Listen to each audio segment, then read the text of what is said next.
Ekitabo ky'enfumu eshura ya 9 omugasho gw'obwengye bw'okutiina Ruhanga. Bwengye ayombekire enju ye yabyara enyomyo ze 7. Ahisire amatungo ge yaturira vinyo ye yatebekanisa emeeza ye. Yatuma abazaana be kwetaniira Ruhango bemereire omu myanya mikuru y'omwirembe etungukire nibagira bati weena otiine bugobya aije aha. Kandi nawe nagambira abatiine bwengye ati mwije murye aha byokurya byangye kandi munywe hari vinyo yinturiire. Mureke obushema mubone kugumaho n'okugyendera omu muhanda gw'okwetegyereza.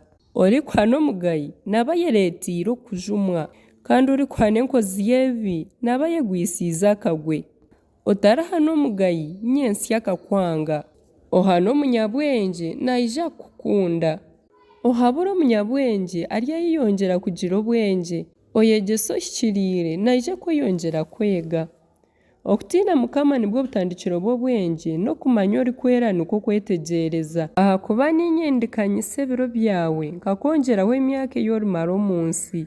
Koraba oine obwengye obweyiniire kandi koraba omugayi n'omwebeera. Okubihabiha kw'abamaraya. Omukazi ekifa mutima yomba tagira buntu kandi tagira akashoni.